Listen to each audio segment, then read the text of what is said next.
उस रात ताज मैरियट की उस शानदार लॉबी में जय सिंघानिया अपनी पत्नी रिया कपूर का चेहरा देख रहा था। रिया देखने में किसी अप्सरा से कम नहीं थी, गोरा रंग, तीखे नैन नक्श, लेकिन आज जय को वही खूबसूरत चेहरा दुनिया का सबसे घिनौना चेहरा लग रहा था। जय मन ही मन हंसा। वाह, खुद गैर मर्द के साथ बिस्तर गर्म करो और उल्टा मुझ पे अफेयर का इल्जाम लगाकर मुझे सजा देने चली है। क्या बीवी पाई है मैंने? सच में एक नायाब हीरा है। जय अंदर ही अंदर उबल रहा था। लेकिन तभी कहानी में एक जबरदस्त एंट्री हुई ध्रुव कपूर की। पुश्तैनी डंडे का वार और ध्रुव की बेवकूफी। किसी को उम्मीद नहीं थी, लेकिन ध्रुव अचानक आगे लपका। उसने रिया के हाथ से वो भारी भरकम पुश्तैनी डंडा ड्रैगन रूलर छीन लिया और पागलों की तरह जय की तरफ दौड़ा। तू सड़क के कुत्ते, तेरी हिम्मत कैसे हुई मुझ पर हाथ उठाने की? आज मैं तेरा ये चेहरा हमेशा के लिए बिगाड़ दूंगा। ध्रुव ने पूरी ताकत से वो भारी डंडा जय के चेहरे पे दे मारा। सच बताओ, तुम होते तो क्या करते? कोई आम इंसान होता तो डर कर पीछे हट जाता या हाथ आगे कर देता, लेकिन अपना जय सिंघानिया अपनी जगह से 1 इंच भी नहीं हिला। जैसे ही डंडा जय के चेहरे के पास पहुंचा, जय का बायां हाथ बिजली की तेजी से उठा। उसने डंडे वाली ध्रुव की कलाई को कसकर पकड़ा और एक झटके में ऐसा मोड़ा कि खटाक, डंडा जय को नहीं बल्कि खुद ध्रुव के ही मुंह पर जा लगा, और वो भी उसी की पूरी ताकत के साथ। ध्रुव का चेहरा, जो पहले से ही सूज कर टमाटर हो रहा था, इस पुश्तैनी डंडे की मार से और भी भयानक हो गया। खून की धार बह निकली और वो जमीन पर औंधे मुंह जा गिरा। पूरे हॉल में सन्नाटा छा गया। सब सन्न थे। एक मामूली घर जमाई की इतनी जुर्रत कि वो कपूर खानदान के इकलौते वारिस को सरेआम पीट दे। दादी का गुरूर और वीआईपी मेहमानों का तमाशा। दादी अपनी कुर्सी से उठ खड़ी हुई। उनका पूरा शरीर गुस्से से कांप रहा था। कमीने, तेरी इतनी हिम्मत कि तू यहाँ इस तरह का तमाशा कर रहा है? तू जानता भी है यहाँ मुंबई के कितने बड़े नेता, मंत्री और अफसर बैठे हैं? ये लोग तुझे अभी के अभी गिरफ्तार करवाकर जेल की चक्की पिसवा सकते हैं। जय जानता था कि दादी झूठ नहीं बोल रही हैं।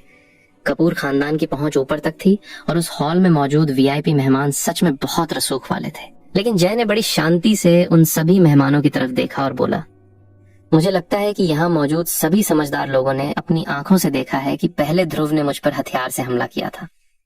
मैंने तो बस अपनी जान बचाई है। इसे सेल्फ डिफेंस कहते हैं। तभी उन मेहमानों के बीच से एक लंबा चश्मा पहने हुए वीआईपी आदमी आगे आया। उसकी आवाज में एक अजीब सा घमंड था। लेकिन अभी कुछ देर पहले तो तुमने बड़े शान से कहा था कि तुम खानदानी नियमों के हिसाब से सजा भुगतने को तैयार हो, और अब जब सजा की बारी आई तो तुम अपने वादे से मुकर रहे हो। क्या एक असली मर्द को यही शोभा देता है? उस चश्मे वाले वीआईपी की बात सुनते ही हॉल में मौजूद बाकी अमीर लोग भी हामी भरने लगे। साफ था कि वो आदमी कोई बहुत बड़ी पहुंच वाला था। इन बड़े लोगों को अपनी तरफ बोलते देख दादी के चेहरे पर एक कमीनी सी मुस्कान आ गई। जय ने सीना तान कर जवाब दिया, मैंने कहा था कि मैं सजा भुगतने को तैयार हूं, लेकिन तब जब मैंने कोई गलती की हो। दादी चिल्लाई, तूने मेरी रिया की पीठ पीछे किसी और औरत के साथ चक्कर चलाया, मेरे पोते की हड्डियां तोड़ी। क्या इतना काफी नहीं है? अब यहाँ मजा आता है। जय के होठों पर नफरत भरी मुस्कान आ गई। उसने पूरे हॉल में अपनी आवाज गूंजने दी। पिछले 3 सालों से मैंने सिर्फ और सिर्फ रिया से प्यार किया है। मेरे दिल में किसी और का ख्याल तक नहीं आया। जय की आवाज और तेज हो गई। अफेयर मैंने नहीं, आपकी इस लाडली पोती ने किया है। कल रात ही ये द ग्रैंड पैलेस होटल के एक कमरे में आर्यन रायचंद के साथ रंगरेलियां मना रही थी। यकीन नहीं है तो जाके उस होटल का रजिस्टर चेक कर लो। बूम! ये सुनते ही पूरे हॉल में हड़कंप मच गया। वो हाई क्लास मेहमान जो अभी तक बड़े शांत बैठे थे, अब एक दूसरे के कानों में खुसर फुसर करने लगे। आर्यन? मतलब आर्यन रायचंद? रायचंद खानदान का वो रईस वारिस? मैंने तो पहले ही सुना था कि कपूर खानदान अपनी रिया की शादी आर्यन से करवाना चाहता है। लगता है बात सच है। अरे लेकिन शादी तो तलाक के बाद भी हो सकती थी ना? अपने पति को धोखा देकर होटल के कमरे में जाना, ये तो बहुत गिरी हुई हरकत है। मुंबई की सबसे खूबसूरत और संस्कारी लड़की अंदर से इतनी काली निकलेगी, किसी ने सोचा नहीं था। लोगों की ये चुभती हुई बातें सुनकर रिया का चेहरा शर्म से लाल हो गया। उसने अपना सिर झुका लिया, लेकिन वो इतनी आसानी से हार मानने वाली कहाँ थी। उसने तुरंत सिर उठाया और मासूमियत का नाटक करते हुए बोली, दादी, आप लोग इसकी बकवास पर यकीन मत कीजिए। मैं कल आर्यन से सिर्फ बिजनेस की बात करने गई थी। आपको तो पता है ना कि हमारी शिखर रियल्टी कंपनी को इन्वेस्टर्स की जरूरत है। बस उसी सिलसिले में मीटिंग थी। जय जोर से हंसा। अच्छा, बिजनेस मीटिंग? और वो भी होटल के कमरे में, सफेद रंग के बाथरोब में? क्या तुमने यहाँ सबको बेवकूफ समझ रखा है? शैतान की एंट्री, आर्यन रायचंद। यार सुनो, कहते हैं ना कि शैतान का नाम लो और शैतान हाजिर। ठीक उसी वक्त होटल के दरवाजे से रिया का वही आशिक आर्यन रायचंद अंदर दाखिल हुआ। अरे वाह, यहाँ तो पूरी महफिल सजी है। आर्यन के बाल एकदम सेट थे, उसने लाखों का सूट पहना हुआ था और हाथों में कुछ महंगे गिफ्ट्स थे। लेकिन लॉबी का ये बवाल देखकर वो भी थोड़ा हैरान रह गया। रिया ने जैसे ही आर्यन को देखा, वो दौड़कर उसके पास गई और उसका हाथ पकड़ लिया। आर्यन, अच्छा हुआ तुम आ गए। मेरे घर का ये निक्कमा दामाद कह रहा है कि मेरा तुम्हारे साथ अफेयर चल रहा है। जल्दी से सबको सच बता दो कि कल मैं तुमसे सिर्फ बिजनेस मीटिंग के लिए मिली थी। आर्यन ठिठक गया। अब उसे समझ आया कि हॉल में मौजूद हर इंसान उसे इतनी अजीब नजरों से क्यों घूर रहा था। आर्यन ने जय की तरफ देखा और मन ही मन भड़क गया। इस 2 कौड़ी के डिलीवरी बॉय की इतनी हिम्मत कि ये सरेआम मेरे और रिया के अफेयर का पर्दाफाश कर दे। इन रईस लोगों के समाज में अफेयर होना कोई बड़ी बात नहीं थी, लेकिन सरेआम बेइज्जत होना उनकी इमेज के लिए बहुत खराब था। आर्यन ने अपना गला साफ किया और बड़ी चालाकी से बोला, आप सब इस निक्कमे जय की बातों पर ध्यान मत दीजिए। मेरे और रिया के बीच ऐसा कुछ नहीं है। कल वो मुझसे मिलने आई थी, सिर्फ कुछ जरूरी पेपर्स देने के लिए। आर्यन ने अपना पैंतरा बदला और सीधा जय की आंखों में आंखें डालकर पूछा, जय, तुम कह रहे हो कि रिया तुम्हें मेरे साथ धोखा दे रही थी। क्या तुम्हारे पास इसका कोई सबूत है? कोई फोटो, कोई वीडियो? आर्यन अंदर ही अंदर मुस्कुरा रहा था। उसे अच्छे से पता था कि कल रात जब जय ने उन्हें रंगे हाथों पकड़ा था, तब जय ने अपना फोन निकालकर कोई फोटो या वीडियो नहीं बनाया था। और जहां तक रही होटल के सीसीटीवी कैमरे की बात, आर्यन ने अपने रसूख का इस्तेमाल करके वो फुटेज पहले ही डिलीट करवा दी थी। अब आर्यन को बस सीना तानकर झूठ बोलना था। जब आर्यन ने देखा कि जय कोई सबूत नहीं दिखा पा रहा है, तो वो जोर से हंसा। देवियों और सज्जनों, मैं बताता हूँ कि ये जय मुझ पर ये झूठे इल्जाम क्यों लगा रहा है। आप में से शायद कोई नहीं जानता, लेकिन कपूर खानदान का ये दामाद असल में पार्ट टाइम डिलीवरी बॉय है। पूरे हॉल में फिर से सुगबुगाहट शुरू हो गई। आर्यन ने आगे कहा, कल मैंने अपने होटल में खाना ऑर्डर किया था और डिलीवरी यही देने आया था, लेकिन कपूर खानदान का दामाद होने की ऐंठ में इसका रवैया बहुत घटिया था। इसने मेरा सारा खाना जमीन पे फेंक दिया, इसलिए मैंने इसे जिप फूड्स ऐप पर एक स्टार रेटिंग दे दी थी। बस उसी खुन्नस में ये मुझे और रिया को बदनाम कर रहा है। आर्यन ने लॉबी में खड़े राहुल मेहता जिप फूड्स के जनरल एजेंट की तरफ इशारा किया। और इत्तेफाक देखिए, जिप फूड्स के हेड राहुल जी भी यहीं मौजूद हैं। राहुल जी, आप खुद कल के इसके डिलीवरी रिकॉर्ड्स चेक करके सबको सच बता दीजिए। अब सोचो मेरे भाई, आर्यन ने कितनी सफाई से बाजी पलट दी। पूरा हॉल अब जय को एक झूठा और घटिया इंसान मान रहा है। क्या राहुल मेहता अब जय को और जलील करेगा, या फिर $100 बिलियन का असली बॉस जय सिंघानिया अब इन कीड़ों मकोड़ों को उनकी असली औकात दिखाएगा? क्या जय खुद को साबित कर पाएगा? ये गहरा राज खुलेगा अगले एपिसोड में। तैयार रहना यार, इस दुनिया में सच की कोई कीमत नहीं है अगर उसे बोलने वाले की जेब खाली हो। उस रात द ताज मैरियट की लॉबी में भी कुछ ऐसा ही हो रहा था।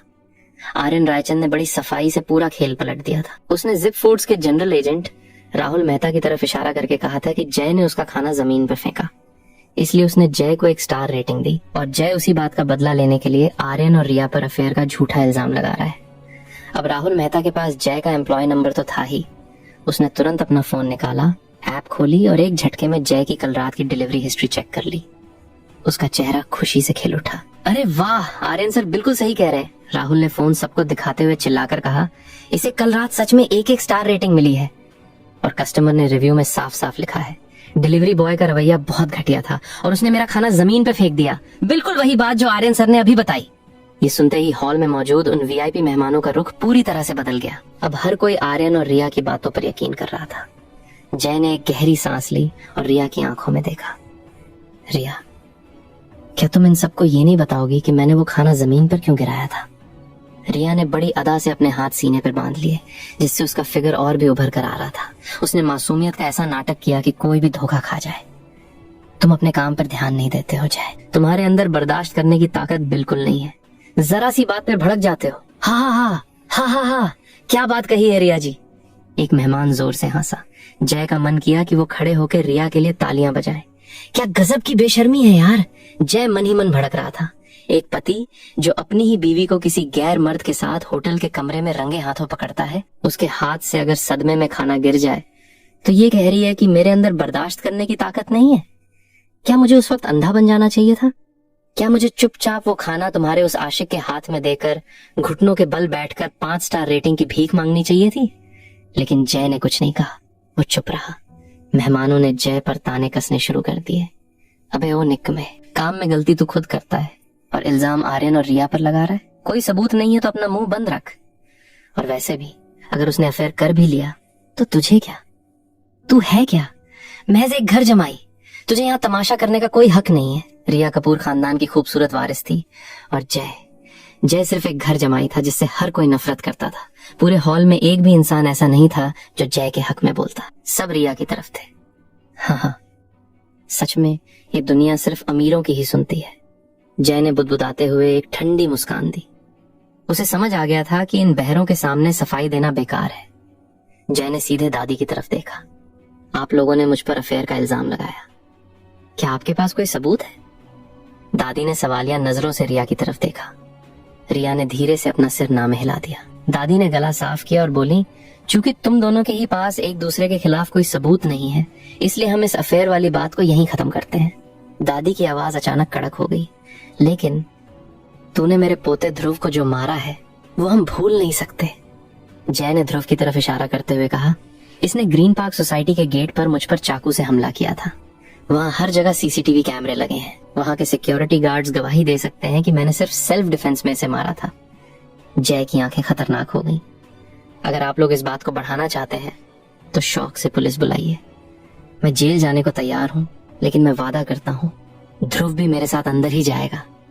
ये सुनते ही दादी, हर्षद और पूरा कपूर खानदान अंदर से हिल गया। उन्हें कानून पता था। जय खाली हाथ था, जबकि ध्रुव के हाथ में हथियार चाकू था। अगर पुलिस आती तो ध्रुव को ज्यादा लंबी सजा होती। दादी ने तिल मिलाते हुए जय की तरफ उंगली उठाई। बहुत बढ़िया, इतने साल हमारी रोटियां तोड़ी और अब तू हमें ही कानून सिखा रहा है। तूने मेरे पोते पे हाथ उठाया, अब क्या मुझ पे भी हाथ उठाएगा? जय ने बड़ी शांति से कहा, दादी, पिछले 3 सालों में मैंने हमेशा आपकी इज्जत की है और पूरे मन से आपकी सेवा की है। मैं वादा करता हूँ अगर भविष्य में ध्रुव मुझसे पंगा नहीं लेगा तो मैं भी उसे कुछ नहीं करूंगा। मेरी सिर्फ एक ही शर्त है, आप रिया और मेरे तलाक के लिए हाँ कर दें। सच बताओ, तुम होते तो क्या करते? जिस इंसान ने 3 साल तक इस परिवार की, इस दादी की इतनी सेवा की हो जितनी उस नालायक ध्रुव ने पूरी जिंदगी में नहीं की, क्या उसे ये सिला मिलना चाहिए था? लेकिन जय आखिर में था तो एक घर जमाई ही। वो चाहे जो कर ले, ध्रुव की बराबरी कभी नहीं कर सकता था। दादी ने एक गहरी सांस ली और हॉल में मौजूद मेहमानों की तरफ मुड़कर बोली, देवियों और सज्जनों, आप सब जानते हैं कि 3 साल पहले कपूर खानदान ने एक घर जमाई को अपनाया था। ये मेरे स्वर्गीय पति का एक पुराना वादा था जिसे हमें निभाना पड़ा। यहाँ मौजूद आप में से कई लोग उनके बहुत करीबी दोस्त और बिजनेस पार्टनर रहे हैं। पिछले 3 सालों में मेरी पोती रिया बिल्कुल खुश नहीं रही। रिया के माँ बाप ने मुझसे कई बार तलाक की बात की, लेकिन अपने स्वर्गीय पति के वादे की खातिर मैंने हमेशा उन्हें मना किया। दादी ने रिया की तरफ गर्व से देखते हुए कहा, मेरी पोती रिया को पूरा शहर जानता है। आप सब उसे मुंबई की सबसे खूबसूरत लड़की कहते हैं। मुझे ये बताने की जरूरत नहीं है कि इस शादी में कौन किसके लायक नहीं था, लेकिन आज दादी की आवाज गूंजी। आज इस जय ने मेरे पोते को मारा, मेरी पोती और आर्यन पे कीचड़ उछाला। इसलिए अब मैं अपने पति के उस वादे को तोड़ रही हूँ। दादी ने एक हुक्म सुनाने वाले अंदाज में कहा, मैं ऐलान करती हूँ कि आज से जय कपूर खानदान का घर जमाई नहीं रहेगा। उसे तुरंत प्रभाव से हमारे परिवार से निकाला जाता है। दादी का ये ऐलान सुनते ही हॉल में मौजूद सभी मेहमानों ने खुशी से अपने वाइन के ग्लास हवा में उठा लिए। बहुत बहुत बधाई हो दादी माए, रिया को भी बधाई, कमाल हो गया, एक निक्कमे से पीछा छूटा। अब रिया के लिए कोई ढंग का लड़का ढूंढेंगे जो उसके लायक हो। रिया की माँ सावित्री तो खुशी के मारे फूली नहीं समा रही थी। वो मेहमानों के साथ ग्लास टकराते हुए चहक रही थी। आप सबका शुक्रिया। और हाँ, मैं आप सबको एक बात और बताना चाहती हूँ, सावित्री ने जोर से कहा। पिछले 3 सालों में रिया और जय हमेशा अलग अलग कमरों में सोए हैं। इस जय ने आज तक मेरी बेटी का हाथ भी नहीं छुआ है। मेरी रिया आज भी बिल्कुल पवित्र है। ये सुनते ही हॉल में मौजूद कई अमीर कुंवारे लड़कों की आंखें चमक उठी। वो रिया को एक अजीब सी हवस भरी नजरों से देखने लगे। रिया ने शर्माने का नाटक करते हुए अपनी माँ से कहा, मम्मी आप भी ना इतने लोगों के सामने ये सब क्यों बोल रही हैं? मुझे शर्म आ रही है। रिया के इस नाटक पर मेहमान और जोर से हंसने लगे। कपूर खानदान ने आखिरकार तलाक के लिए हाँ कर दी थी, लेकिन वो इस तरह खुशियां मना रहे थे जैसे उन्होंने कोई बहुत बड़ी जंग जीत ली हो। जय चुपचाप खड़ा ये सब देख रहा था। उसे गुस्सा भी आ रहा था और इन भिखारियों पर तरस भी। मुझसे पीछा छुड़ाकर तुम लोग इतने खुश हो रहे हो ना? रिया, जिस दिन तुम्हें मेरी असली हैसियत, मेरा असली नाम पता चलेगा, मैं देखना चाहूंगा कि तुम्हारे चेहरे पर ये हंसी कैसे टिकती है। जय का बदला अब शुरू होने वाला था। भाई, जब गीदड़ों की महफिल सजती है ना, तो उन्हें लगता है कि वो जंगल के राजा बन गए हैं, लेकिन उन्हें ये नहीं पता होता कि जिस शेर को वो मरा हुआ समझ रहे हैं, वो बस उनके तमाशे के मजे ले रहा है। तलाक के उस ऐलान के बाद पूरे कपूर खानदान में जश्न का माहौल था। और पता है जय ने क्या किया? जय ने भी उसी भीड़ के साथ हंसना शुरू कर दिया। उसने पास रखी टेबल से एक वाइन का ग्लास उठाया और बड़ी शान से चलता हुआ अपनी उस घमंडी बीवी रिया के पास पहुंचा। रिया, बहुत बहुत बधाई हो, आखिरकार अब तुम अपने लेवल का कोई अमीर आदमी ढूंढ सकती हो।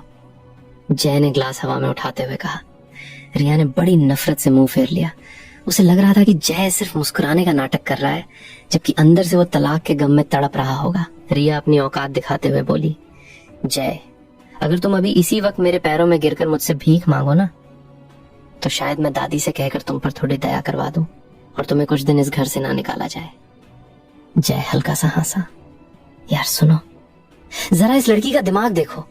खुद किसी और मर्द के साथ होटल में पकड़ी गई, खुद पूरे परिवार के सामने झूठ बोला, और अब उम्मीद कर रही है कि जय उसके पैरों में गिरेगा। सच में इन रईसों का गुरूर इनके दिमाग को सड़ा देता है। जय ने अपने ग्लास की वाइन एक ही घूंट में पी और रिया की आंखों में घूरते हुए सिर्फ एक लाइन कही, तुम मेरे लायक ही नहीं हो, तुम। रिया का वो गोरा और खूबसूरत चेहरा गुस्से से लाल हो गया। पिछले 3 सालों में वो जय के सामने किसी महारानी की तरह रही थी, और आज उस नौकर जैसे घर जमाई ने सरेआम बगावत कर दी थी। गुस्से से पागल रिया दौड़कर अपनी दादी के पास गई और उनके गले लगकर बच्चों की तरह शिकायत करने लगी। दादी, हम उसे इतनी आसानी से नहीं जाने दे सकते, ये हमारे साथ नाइंसाफी है। ध्रुव, जो वैसे भी रिया की ही टीम में था, सूजा हुआ मुंह लेकर आगे आया। रिया बिल्कुल सही कह रही है दादी, हमें इसे ऐसा सबक सिखाना होगा कि ये जिंदगी भर याद रखे।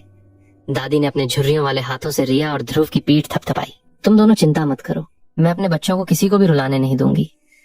दादी ने अपना सीना ताना और हॉल में मौजूद उन वीआईपी मेहमानों की तरफ मुड़कर एक बहुत खतरनाक ऐलान किया। मेरे अजीज दोस्तों, इस जय ने मेरी पोती की जिंदगी के 3 कीमती साल बर्बाद किए हैं और मेरे इकलौते पोते पर हाथ उठाया है। कपूर खानदान की इस मुंबई शहर में एक इज्जत है, एक रुतबा है। अगर हम इस भिखारी को ऐसे ही जाने देंगे तो कल को कोई भी ऐरा गैरा हमारी इज्जत से खेल जाएगा। पूरे हॉल में सन्नाटा छा गया। सबको समझ आ गया था कि दादी आज जय की जिंदगी बर्बाद करने के मूड में है। जय ने शांति से अपना खाली ग्लास टेबल पर रखा। वो बस ये देखना चाहता था कि ये कपूर खानदान आखिर किस हद तक गिर सकता है। दादी ने आगे कहा, यहाँ मुंबई के हर बड़े बिजनेस के मालिक मौजूद हैं। मैं आप सबसे गुजारिश करती हूँ, मेरी मदद कीजिए। इस जय के लिए मुंबई के सारे दरवाजे बंद कर दीजिए। इसके लिए रोजी रोटी का कोई रास्ता नहीं बचना चाहिए। अब यहाँ मजा आता है। दादी ने जय का दाना पानी छीनने की कसम खा ली थी। एक इंसान के लिए सबसे जरूरी क्या होता है? उसकी कमाई। कपूर खानदान जय को भूखा मारना चाहता था। मेहमानों के बीच खुसर फुसर शुरू हो गई। बिजनेसमैन बहुत चालाक होते हैं। किसी की रोजी रोटी छीनना मतलब बहुत बड़ा पाप, और कोई भी बिना मतलब किसी से दुश्मनी नहीं लेना चाहता। लेकिन तभी अपनी हीरोगिरी दिखाने के लिए रिया का वही आशिक आर्यन रायचंद सबसे पहले आगे आया। रायचंद खानदान की तरफ से मैं कपूर परिवार का पूरा साथ दूंगा, आर्यन ने छाती ठोक कर कहा। उसने पूरे हॉल की तरफ देखकर अपना इंट्रोडक्शन दिया। दोस्तों, मैं आर्यन रायचंद हूँ। हमारा हॉस्पिटैलिटी, होटल और इन्वेस्टमेंट का बहुत बड़ा बिजनेस है। आर्यन ने जय की तरफ एक घटिया मुस्कान फेंकी। आज से मैं ये गारंटी देता हूँ कि मुंबई के किसी भी 4 स्टार या उससे नीचे के होटल या किसी भी गेस्ट हाउस में इस जय को नौकरी तो दूर, रुकने के लिए कमरा भी नहीं मिलेगा। तेरी औकात अब सिर्फ सड़क पर सोने की है जय। हॉल में बैठे कई लोग जो आर्यन को नहीं जानते थे, अब समझ गए थे कि ये रायचंद खानदान का वारिस है। अरे, ये तो रायचंद है। मुंबई के 70% होटलों में इनका पैसा लगा है। हाँ भाई, मैरियट और हयात जैसे होटलों में भी इनके शेयर्स हैं। जय का तो काम तमाम हो गया। अब ये बेचारा किसी लड़की के साथ टाइम पास के लिए कमरा भी नहीं ले पाएगा। हा हा हा। जय की हंसी छूट गई। वो मनी मन सोच रहा था, मैं सिंघानिया खानदान का इकलौता वारिस हूँ। मैं भला 4 स्टार या उससे नीचे के घटिया होटलों में क्यों रुकूंगा? आर्यन के बाद तो जैसे जय को बेइज्जत करने की होड़ मच गई। एक 40 साल का आदमी आगे आया। मैं जाकिर खान, सुप्रीम दरबार रेस्टोरेंट का मालिक हूँ। फूड इंडस्ट्री में मेरा बड़ा नाम है। मैं वादा करता हूँ, आज के बाद जय को मुंबई के किसी भी ढाबे या रेस्टोरेंट में बर्तन धोने की नौकरी भी नहीं मिलेगी। फिर अपना वही जिप फूड्स का बॉस राहुल मेहता उछल कर आया। मैं राहुल मेहता कपूर खानदान के साथ हूँ। जय, आज के बाद तू मुंबई में फूड डिलीवरी का काम भी नहीं कर पाएगा। तभी झंकार बीट्स क्लब का मालिक भी बोल पड़ा, मेरे बार और क्लब्स में भी इसे वेटर की नौकरी नहीं मिलेगी। सच बताओ, तुम होते तो क्या करते? सोचो, दुनिया के सबसे अमीर इंसान को, जिसकी हैसियत 100 बिलियन डॉलर है, उसे ये चिल्लर लोग बता रहे हैं कि उसे वेटर, डिलीवरी बॉय या बर्तन धोने की नौकरी नहीं मिलेगी। जय अपनी जगह खड़ा खड़ा जोर जोर से हंसने लगा। उसे लग रहा था जैसे वो किसी फिल्म का हीरो है जिसे कुछ बेवकूफ विलन मिलकर डराने की कोशिश कर रहे हैं। हा, बहुत बढ़िया। तो मतलब मुझे होटल, रेस्टोरेंट, डिलीवरी और क्लब्स में बैन कर दिया गया है? बस इतना ही या कोई और भी है? जय ने मजे लेते हुए पूछा। 2-3 लोग और आगे आए, लेकिन सबने जय को सिर्फ मजदूरी वाले कामों से बैन किया। उनकी नजर में जय एक अनपढ़ और गरीब आदमी था जो सिर्फ झाड़ू पोंछा या डिलीवरी ही कर सकता था। जय को जरा भी डरा हुआ ना देखकर सूजे मुंह वाले ध्रुव ने अचानक एक तीर छोड़ा। अरे रुको, ये कमीना जय लड़ने में बहुत तेज है। कहीं ये किसी का बॉडीगार्ड बनने की नौकरी ना मांग ले। अब सोचो मेरे भाई, जब कल सुबह का सूरज निकलेगा और ये सारे घमंडी लोग एपेक्स इंडस्ट्रीज के नए चेयरमैन से 500 करोड़ की डील मांगने जाएंगे और वो चेयरमैन की कुर्सी घूमेगी, तो उस पे कौन बैठा होगा? क्या ध्रुव की ये बात सच होगी? जय का अगला कदम क्या होगा? ये जानने के लिए अगला एपिसोड मिस मत करना, क्योंकि अब सिंघानिया खानदान का कहर बरसने वाला है। जब शिकार के लिए जाल बिछाया जाता है तो शिकारी हर तरफ से रास्ता बंद कर देता है। कपूर खानदान भी आज वही कर रहा था, लेकिन उन्हें ये नहीं पता था कि वो जिसे घेरने की कोशिश कर रहे हैं वो कोई मेमना नहीं, बल्कि एक खूंखार शेर है। ध्रुव की उस बात ने कि जय किसी का बॉडीगार्ड बन सकता है, पूरे हॉल में एक अजीब सी खलबली मचा दी थी। बड़े ताऊ हर्षद कपूर के दिमाग की बत्ती अचानक जली। उसे याद आया कि कैसे इस अकेले जय ने अंडरवर्ल्ड के उन भारी भरकम खूंखार गुंडों की हड्डियां तोड़ दी थीं। हर्षद ने घबराते हुए हॉल में मौजूद सभी अमीर मेहमानों की तरफ देखा और बोला, दोस्तों, इस जानवर जय के पास लड़ने की गजब की ताकत है। मुझे पक्का यकीन है कि ये अपनी इसी ताकत का फायदा उठाकर मुंबई के बड़े बड़े रईसों के पास पर्सनल बॉडीगार्ड की नौकरी मांगने जाएगा। आप में से कौन है जो इस शहर के सभी रईसों को जानता हो और इसके बॉडीगार्ड बनने के सारे रास्ते हमेशा के लिए बंद करवा सके? पूरे हॉल में सन्नाटा छा गया। मुंबई कोई छोटा शहर थोड़ी है। यहाँ इतने अमीर लोग और इतने बड़े बड़े डॉन हैं कि कोई भी एक इंसान ये दावा नहीं कर सकता कि वो पूरे शहर के रईसों को अपनी उंगलियों पर नचा सकता है। सब चुपचाप एक दूसरे का मुंह ताकने लगे। अब यहाँ मजा आता है। तभी उस सन्नाटे को चीरती हुई एक बेहद नशीली, दिलकश और जादुई हंसी गूंजी। सबकी नजरें उस आवाज की तरफ घूमी। हॉल के एक कोने में एक बेहद खूबसूरत औरत लाल रंग के एक महंगे और टाइट बिजनेस सूट में अपने पैर पर पैर रख कर बैठी थी। उसकी उम्र शायद 30 के पार होगी, लेकिन उसके चेहरे पर जो एक मैच्योर औरत वाली कशिश थी, वो किसी को भी पागल कर देने के लिए काफी थी। गोरा रंग, कातिलाना लाल होंठ और उस शॉर्ट स्कर्ट में उसकी वो अदा हॉल में मौजूद कई आदमियों की नीयत तो उसे देखते ही डोल गई। हर्षद कपूर जैसे ही उस औरत को देखा, उसकी आंखें फटी की फटी रह गईं। वो लगभग दौड़ता हुआ उसके पास गया और किसी नौकर की तरह झुक कर बोला, अरे विशाखा जी, आप कब आई? मुझे माफ कर दीजिए, मैं आपका स्वागत करने के लिए गेट पर मौजूद नहीं था। जिप फूड्स का वो छपरी बॉस राहुल मेहता, जो अब तक बड़ा डॉन बन रहा था, उसकी आंखें भी उस लाल सूट वाली औरत पर अटक गई थीं। उसने हर्षद के कंधे पर हाथ मारा और लार टपकाते हुए पूछा, हर्षद जी, ये बला की खूबसूरत मोहतरमा कौन है? जरा हमसे भी तो पहचान करवाइए। हर्षद ने राहुल को बड़ी हिकारत भरी नजरों से देखा। वो मन ही मन सोच रहा था, ये राहुल सच में मुंबई की हाई क्लास सोसाइटी के लायक नहीं है। इसे ये भी नहीं पता कि ये औरत कौन है। हर्षद ने अपना सीना चौड़ा किया और बोला, ये कोई आम इंसान नहीं है राहुल जी, ये हजारों करोड़ की एपेक्स इंडस्ट्रीज की वाइस प्रेसिडेंट डेप्यूटी प्रेसिडेंट हैं, मिस विशाखा खन्ना। क्या एपेक्स इंडस्ट्रीज की वाइस प्रेसिडेंट? राहुल और हॉल में मौजूद कई लोग सन्न रह गए। एपेक्स इंडस्ट्रीज मुंबई का वो नाम था जिसके आगे कपूर खानदान की हैसियत एक चाय की टपरी जैसी थी। इतनी कम उम्र में उस कंपनी की वाइस प्रेसिडेंट बनना। लोग मन ही मन सोचने लगे कि इस औरत ने यहाँ तक पहुँचने के लिए अपनी खूबसूरती और किस किस जुगाड़ का इस्तेमाल किया होगा। यार सुनो। तभी जय ने भी अपनी आंखें सिकोड़ी। उसने विशाखा को बड़े ध्यान से देखा और हैरानी से खुद से बड़बड़ाया, अरे ये तो मेरी ही कंपनी की है। सोचो जरा, जय एपेक्स इंडस्ट्रीज का नया चेयरमैन बन चुका है और ये विशाखा उसी की कंपनी की वाइस प्रेसिडेंट है। हर्षद ने पूरे हॉल की तरफ देखकर हंसते हुए कहा, दोस्तों, वैसे तो मुंबई में बहुत अमीर लोग हैं और हमारे कपूर खानदान की पहुंच भी काफी है, लेकिन हम शहर के सिर्फ 2/3 रईसों को ही जानते हैं। लेकिन हर्षद ने विशाखा की तरफ इशारा किया, अगर इस पूरे मुंबई शहर में कोई एक ऐसा इंसान है जो हर छोटे बड़े रईस, हर नेता और हर डॉन को अपनी उंगलियों पर नचाना जानता है, तो वो सिर्फ और सिर्फ मिस विशाखा खन्ना है।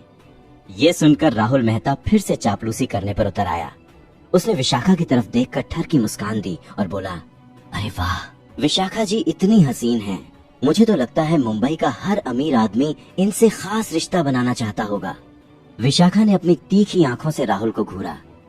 उसकी आवाज में एक अजीब सी ठंडक और घमंड था। आपकी बातों से तो ऐसा लग रहा है जैसे इस शहर के सारे अमीर आदमियों का मेरे साथ अफेयर चल रहा है। राहुल की तो जैसे हवा ही टाइट हो गई।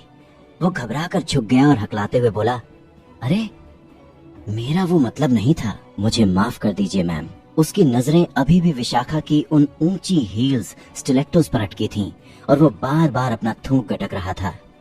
हर्षद ने बात संभालते हुए विशाखा से हाथ जोड़े, विशाखा जी, मेरी आपसे बस यही गुजारिश है कि आप अपने रसूख का इस्तेमाल करें और इस जय का मुंबई में दाना पानी हमेशा के लिए बंद करवा दें। अब जरा कहानी का कनेक्शन समझो। विशाखा इस पार्टी में क्यों आई थी? क्योंकि कपूर खानदान की शिखर रियल्टी कंपनी को एपेक्स इंडस्ट्रीज से 500 करोड़ रुपए की फंडिंग चाहिए थी। इसके लिए कपूर परिवार पिछले कई दिनों से विशाखा की खूब खातिरदारी कर रहा था। अगर कल रातों रात एपेक्स इंडस्ट्रीज का मालिक चेयरमैन नहीं बदलता तो विशाखा ने अब तक वो 500 करोड़ का चेक कपूर खानदान को दे भी दिया होता। लेकिन विशाखा अपने उसूलों की पक्की और बेहद चालाक औरत थी। वो किसी हर्षद कपूर के ऑर्डर मानने वाली नहीं थी। मुंबई के हाई क्लास लोगों को अच्छे से पता था कि विशाखा खन्ना अमीर आदमियों के इशारों पर नहीं नाचती, बल्कि अमीर आदमी उसके इशारों पर दुम हिलाते हैं। विशाखा ने हर्षद की बात का कोई सीधा जवाब नहीं दिया। उसने बड़े ही क्लासी अंदाज में अपने महंगे शनेल के पिंक बैग से एक बेहद खूबसूरत और पतली सिगरेट की डिब्बी निकाली। ये कैपरी स्लिम्स कैपराई सिगरेट थी। ये सिगरेट सिर्फ विदेशों में मिलती थी और आम सिगरेट से बहुत महंगी और पतली होती थी। जय ने इसे विदेश में अपनी पढ़ाई के दौरान देखा था। जय अपनी जगह खड़ा होकर मन ही मन सोच रहा था, ये सिगरेट तो बड़ी कूल और रिफ्रेशिंग होती है। क्या इस विशाखा का अंदाज भी वैसा ही होगा? सच कहूँ तो जय को भी ये औरत बड़ी दिलचस्प लग रही थी। सच बताओ, तुम होते तो क्या करते? विशाखा आराम से पैर पर पैर रखे बैठी थी। उसने अपने दाहिने हाथ की 2 उंगलियों के बीच उस पतली सिगरेट को फंसाया और उसे अपने लाल होंठों से लगा लिया। और फिर जो हुआ वो किसी फिल्म के सीन से कम नहीं था। हॉल के वो सारे बड़े और रईस आदमी, हर्षद कपूर, ब्रजेश कपूर, राहुल मेहता और जाकिर खान, एक साथ किसी पालतू कुत्ते की तरह दौड़ पड़े। चारों ने अपने अपने महंगे सोने और चांदी के लाइटर्स निकाले और विशाखा की सिगरेट जलाने के लिए उसके सामने झुक गए। जय ये देखकर अपनी हंसी नहीं रोक पाया। उसे हॉलीवुड की वो मशहूर फिल्म मेलेना मलेना का वो आइकॉनिक सीन याद आ गया, जहां मोनिका बेलुची के एक इशारे पर सारे शहर के मर्द अपनी लाइटर लेकर दौड़ पड़ते हैं।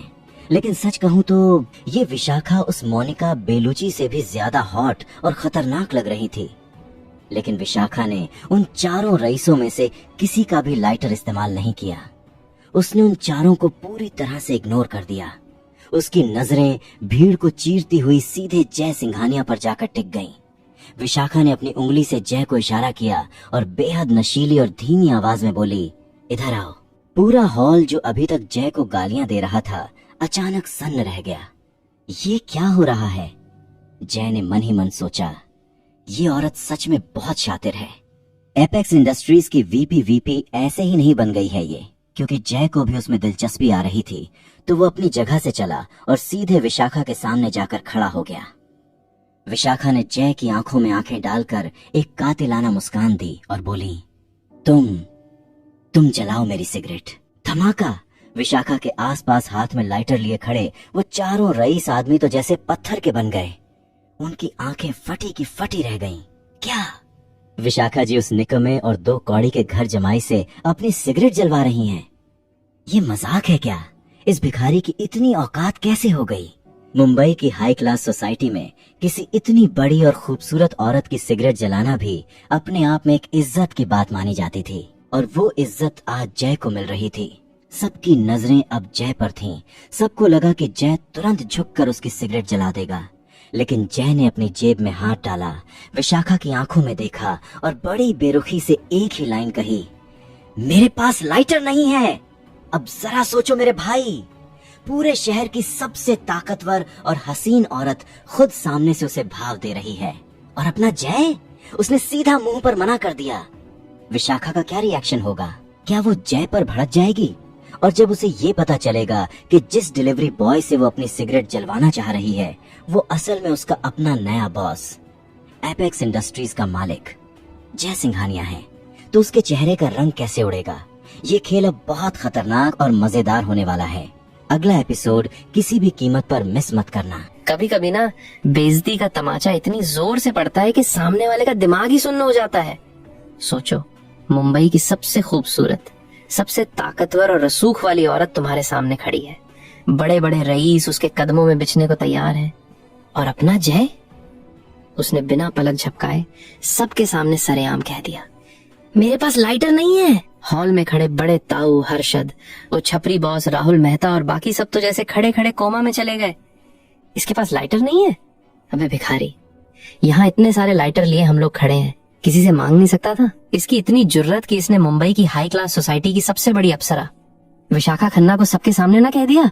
विशाखा खुद सन्न रह गई। उसे अपनी जिंदगी में आज तक किसी मर्द ने ऐसे मना नहीं किया था।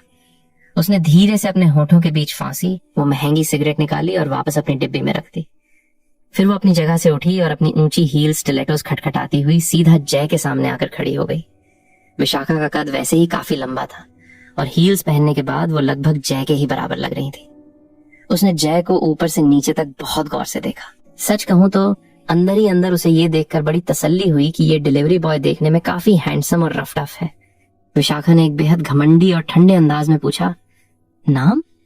जय ने भी अनजान बनने का नाटक करते हुए कहा, किसका नाम? तुम्हारा नाम? विशाखा ने आंखें सिकोड़ी। जय हल्का सा हंसा और सीधा मुंह पर ताना मारा, तुम बहरी हो क्या? अभी 1 मिनट पहले ही तो हर्षद ने मेरा नाम लिया था, जय सिंघानिया। बदतमीज, तुम्हारी ये मजाल कि तुम विशाखा जी से ऐसे बात करो। पीछे से हर्षद कपूर पागलों की तरह चिल्लाया, लेकिन वो खुद जय के पास आने की हिम्मत नहीं कर पा रहा था। विशाखा ने अपने हाथ के इशारे से हर्षद को शांत रहने को कहा। उसने जय की तरफ देखा और एक अजीब सी मुस्कान के साथ बोली, जय, मैं तुम्हें बर्दाश्त कर रही हूँ सिर्फ तुम्हारे नाम की वजह से। तुम्हारे नाम के पीछे जो ये सिंघानिया लगा है ना, एपेक्स इंडस्ट्रीज के जो नए चेयरमैन आए हैं उनका सरनेम भी सिंघानिया ही है।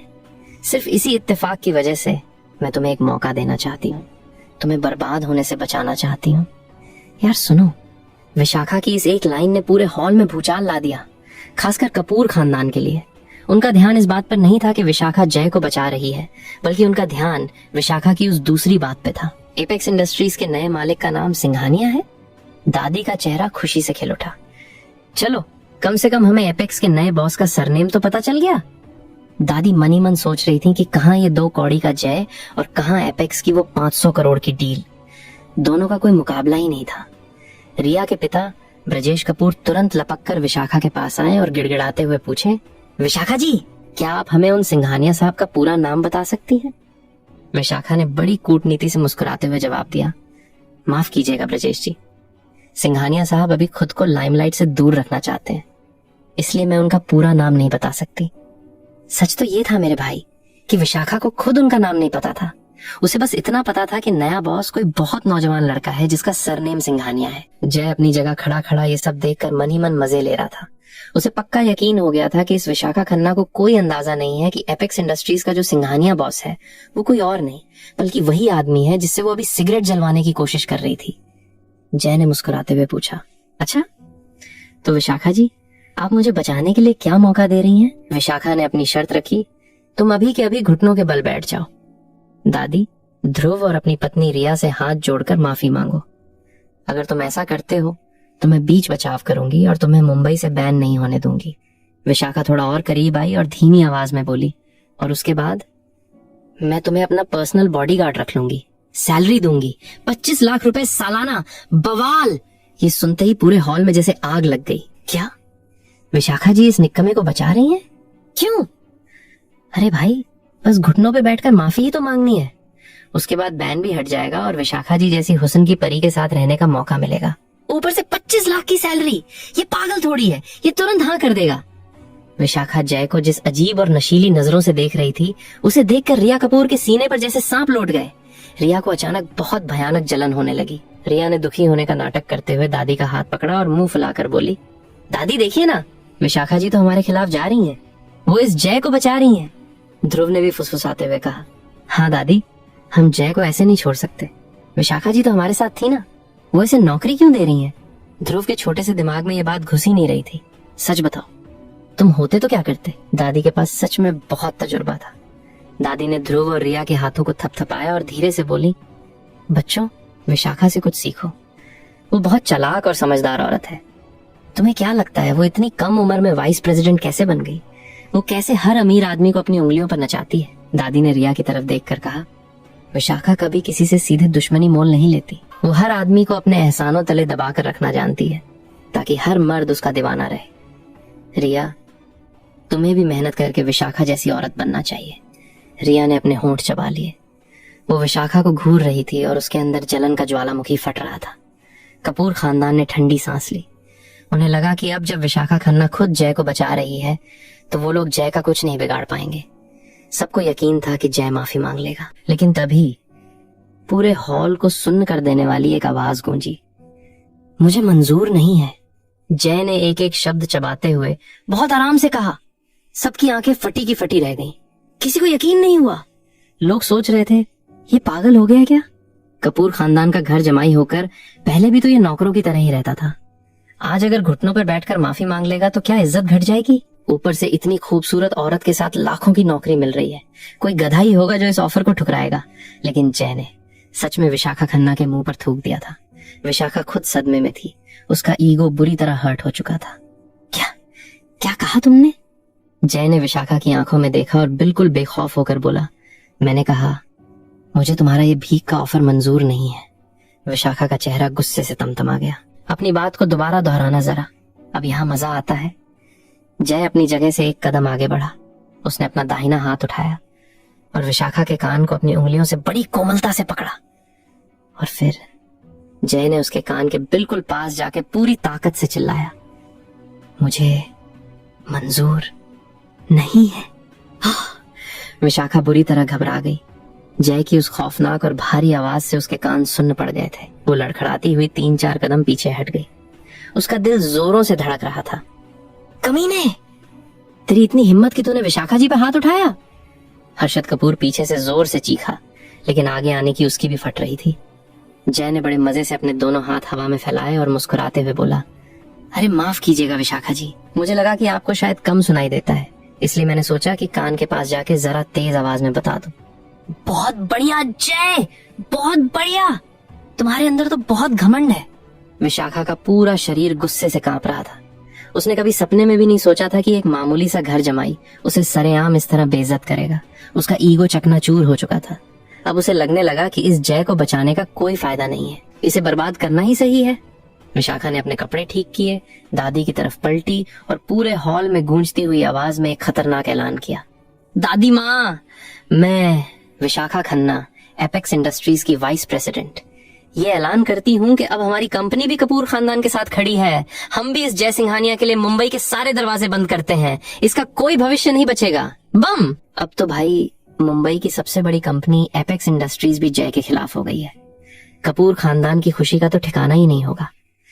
लेकिन जरा सोचो मेरे दोस्त, जिस कंपनी की ताकत का घमंड विशाखा दिखा रही है, जिस एपेक्स इंडस्ट्रीज के नाम पर वो जय को बर्बाद करने की धमकी दे रही है, उस कंपनी का असली मालिक, असली भगवान तो खुद जय सिंघानिया है। कल सुबह जब विशाखा अपनी उसी अकड़ के साथ अपने ऑफिस जाएगी और अपने नए सिंघानिया बॉस से मिलने के लिए कैबिन का दरवाजा खोलेगी, और सामने जब इसी जय को उस बॉस की कुर्सी पर बैठे देखेगी, तो विशाखा का वो खूबसूरत चेहरा कैसे सफेद पड़ेगा। ये खौफनाक और मजेदार राज खुलेगा अगले एपिसोड में। तैयार रहना। क्यों? कि अब सिंघानिया खानदान का असली खेल शुरू होने वाला है। कभी कभी इंसान झूठ भी इतने कॉन्फिडेंस से बोलता है कि सच खुद कोने में जाके शर्मा जाए। विशाखा खन्ना के उस खतरनाक ऐलान के बाद तो जैसे पूरे कपूर खानदान के शरीर में 440 वोल्ट की बिजली दौड़ गई। उनका तो लॉटरी लग गया था। हाँ, ओए निक्कमे जय, अब तो तू किसी का बॉडीगार्ड भी नहीं बन पाएगा। अब इस मुंबई शहर में तेरा दाना पानी पूरी तरह से बंद। हाँ, सूजे हुए मुंह के साथ ध्रुव पागलों की तरह हंस रहा था। रिया ने भी अपना सिर घमंड से ऊंचा कर लिया। हालांकि अंदर ही अंदर उसे जय पर थोड़ी सी दया आ रही थी, लेकिन फिर उसने सोचा, इसमें मेरी क्या गलती है? ये सब इसी के कर्मों का फल है। जो मैंने इसके साथ किया, इसे चुपचाप सह लेना चाहिए था। लेकिन भाई, जय के चेहरे पर तो जैसे कोई शिकन ही नहीं थी। वो एकदम शांत खड़ा था, जैसे ये सब किसी और के साथ हो रहा हो। जय ने विशाखा की आंखों में सीधा देखा और बड़ी बेबाकी से पूछा, विशाखा जी, एक बात बताइए, आपने अभी जो कहा वो आपका अपना निजी फैसला है या फिर एपेक्स इंडस्ट्रीज का आधिकारिक बयान? विशाखा ने अपने हाथ सीने पे बांधे और बड़ी अकड़ से बोली, जाहिर सी बात है, मैं दोनों की तरफ से बोल रही हूँ। जय ने फिर सवाल दागा, लेकिन आप तो एपेक्स की सिर्फ वाइस प्रेसिडेंट वीपी हैं, प्रेसिडेंट या चेयरमैन तो नहीं। आपको पूरी कंपनी की तरफ से ऐसा फैसला लेने का हक किसने दिया? जय के इस सीधे सवाल ने विशाखा को थोड़ा असहज कर दिया। हॉल में सन्नाटा छा गया। यार सुनो, ये बात तो सच थी। विशाखा भले ही कितनी भी पावरफुल क्यों ना हो, लेकिन वो कंपनी की मालिक नहीं थी। बिना नए चेयरमैन की मर्जी के वो किसी की जिंदगी ऐसे बर्बाद करने का फैसला कंपनी के नाम पे नहीं ले सकती थी। ऐसा तो वो तभी कर सकती थी जब कंपनी के मालिक के साथ उसके कोई बहुत ही खास या निजी रिश्ते हों, जैसे पति पत्नी या बॉयफ्रेंड गर्लफ्रेंड। विशाखा एक पल के लिए रुकी। उसने पूरे हॉल की तरफ देखा और फिर एक ऐसा बम फोड़ा जिसने सबके होश उड़ा दिए। ठीक है, वैसे तो मैं ये बात अभी पब्लिक नहीं करना चाहती थी, लेकिन चूंकि तुम अपनी बर्बादी का असली कारण जानना ही चाहते हो तो सुन लो। विशाखा ने एक गहरी सांस ली और बोली, एपेक्स इंडस्ट्रीज के जो नए चेयरमैन हैं, मिस्टर सिंघानिया, वो असल में मेरे लवर हैं, मेरे बॉयफ्रेंड हैं। बवाल! ये सुनते ही उस बर्थडे पार्टी में जैसे भूचाल आ गया। वीआईपी मेहमानों के मुंह खुले के खुले रह गए। क्या वो रहस्यमयी सिंघानिया साहब विशाखा जी के बॉयफ्रेंड हैं? अब समझ आया कि वो अचानक से चेयरमैन कैसे बन गए। अरे भाई, विशाखा जी जैसी हुस्न की मलिका के लायक कोई ऐसा ही रईस और ताकतवर इंसान होना चाहिए। सच में रब ने बना दी जोड़ी। अब इस भिखारी जय का क्या होगा? वो दोनों तो रिलेशनशिप में हैं, साथ सोते जागते हैं। विशाखा जी तो पूरे एपेक्स इंडस्ट्रीज की मालकिन जैसी हुई। इस निक्कमे की हिम्मत कैसे हुई विशाखा जी पर सवाल उठाने की? ये तो खुद अपनी मौत बुला रहा है। अब यहाँ मजा आता है। मेहमानों की ये बातें सुनकर इस बार जय के पैरों तले जमीन खिसक गई। वो अपनी हंसी कंट्रोल करते करते अंदर ही अंदर पागल हो रहा था। अरे भाई साहब, मैं इसका बॉयफ्रेंड कब से बन गया? जय मन ही मन सोच रहा था, इसे मेरे सामने मुझे ही अपना बॉयफ्रेंड बताते हुए जरा भी शर्म नहीं आ रही। गजब की झूठी औरत है ये। लेकिन कपूर खानदान तो जैसे खुशी से पागल हो गया था। उनके तो दोनों हाथों में लड्डू थे। हर्षद कपूर खुशी से उछलते हुए बोला, अरे विशाखा जी, आपने पहले क्यों नहीं बताया कि नए चेयरमैन साहब आपके बॉयफ्रेंड हैं? अब तो हमारी जान में जान आ गई। ब्रजेश रिया के पिता भी दौड़कर आगे आए। हाँ विशाखा जी, अब तो वो 500 करोड़ की फंडिंग वाली डील आप सिंघानिया साहब से कहकर पक्की करवा ही देंगी। कपूर खानदान ने विशाखा की खूब खातिरदारी की थी, और अब जब उन्हें पता चला कि असली बॉस उसी का आशिक है, तो उन्हें लगा कि वो 500 करोड़ तो अब उनकी जेब में ही है। लेकिन विशाखा तो विशाखा थी। उसने बड़ी सफाई से बहाना बनाया, देखिए मेरे बॉयफ्रेंड सिंघानिया जी अपने काम को लेके बहुत सख्त हैं। वो काम और पर्सनल लाइफ को बिल्कुल अलग रखते हैं। उन्हें ऑफिस में ये रोमांस वगैरह पसंद नहीं है। इसलिए मेरी आपसे गुजारिश है कि आप सब इस बात को अभी एक राज ही रहने दें। जय को अब सच में जोर की हंसी आ रही थी। वाह, पहले पूरी महफिल में लंबी लंबी फेंकती, और अब डर लग रहा है कि कहीं किसी ने असली बॉस को बता दिया तो पोल खुल जाएगी, इसलिए बहाने बना रही है। विशाखा ने जय की तरफ घूरते हुए पूछा, कहो अब कुछ और बकवास करनी है तुम्हें? जय ने विशाखा का भंडाफोड़ ना करने का फैसला किया और अपनी हंसी दबाते हुए बोला, विशाखा जी, मैंने तो सुना है कि मिस्टर सिंघानिया सिर्फ बेइंतहा अमीर ही नहीं है, बल्कि वो किसी हॉलीवुड हीरो से भी ज्यादा हैंडसम है। उन्हें संगीत, आर्ट्स और बिजनेस की गजब की समझ है। आप खूबसूरत जरूर हैं, लेकिन मुझे नहीं लगता कि सिंघानिया साहब जैसा इंसान आप पर फिदा होगा। विशाखा का ईगो फिर से हर्ट हो गया। उसने सीना तानकर और गुरूर से कहा, तुम्हें क्या पता, एक काबिल इंसान ही दूसरे काबिल इंसान की तरफ खींचता है। मिस्टर सिंघानिया ने जब मुझे पहली बार देखा था तो उन्हें मुझसे लव एट फर्स्ट साइट, पहली नजर का प्यार हो गया था। पता है, उन्होंने मुझे प्रपोज करने के लिए मालदीव्स का एक पूरा प्राइवेट आइलैंड बुक किया था और वहां एक शानदार पार्टी में मुझे अपनी गर्लफ्रेंड बनने के लिए कहा था। ये रोमांटिक और झूठी कहानी सुनकर हॉल में मौजूद सारी औरतों और लड़कियों के चेहरे जलन से हरे हो गए। काश हमारी किस्मत भी विशाखा जी जैसी होती। जय तो बस आंखें फाड़े विशाखा को देख रहा था। भाई साहब, इस औरत को तो बॉलीवुड में स्क्रिप्ट राइटर होना चाहिए। क्या गजब की कहानियां बनाती है। सच बताओ, तुम होते तो क्या करते। जय ने सोचा कि इस पागल औरत से अब और बहस करने का कोई फायदा नहीं है। जय ने मुस्कुराते हुए अपना सिर हिलाया। ठीक है विशाखा जी, जब मिस्टर सिंघानिया आपके इतने करीब हैं तो मेरे पास कहने को कुछ नहीं बचा। दादी माँ ने खुश होकर हाथ जोड़े। विशाखा जी और आप सभी मेहमानों का बहुत बहुत शुक्रिया जो आपने हमारे लिए इस जय का घमंड तोड़ा। ध्रुव फिर से जय के पास मटकता हुआ आया। हा हा हा, सुन बे भिखारी, अब तेरा इस मुंबई शहर में कोई वजूद नहीं है। अपना बोरिया बिस्तर बांध और निकल जा यहाँ से। जय ने उस बेवकूफ ध्रुव को पूरी तरह इग्नोर कर दिया। उसने सीधा अपनी बीवी रिया की तरफ देखा और कहा, चलो अभी वकील के ऑफिस चलते हैं, मुझे तलाक के पेपर्स पे साइन चाहिए। हाँ बिल्कुल चलो। रिया ने तुरंत हामी भर दी। उसने देख लिया था कि पूरी मुंबई की हाई क्लास सोसाइटी ने जय का बायकॉट कर दिया है। अब जय की जिंदगी में सिर्फ बर्बादी लिखी थी और रिया उससे जल्द से जल्द अपना पल्ला झाड़ना चाहती थी। वो दोनों मुड़े ही थे कि तभी, एक मिनट रुको, दादी माँ की कड़कती आवाज पूरे हॉल में गूंजी। दादी ने लॉबी की दीवार पर टंगी उस बड़ी सी एंटीक घड़ी की तरफ देखा। दोपहर के ठीक 12 बज रहे थे। दादी ने कहा, दोपहर के 12 बज चुके हैं।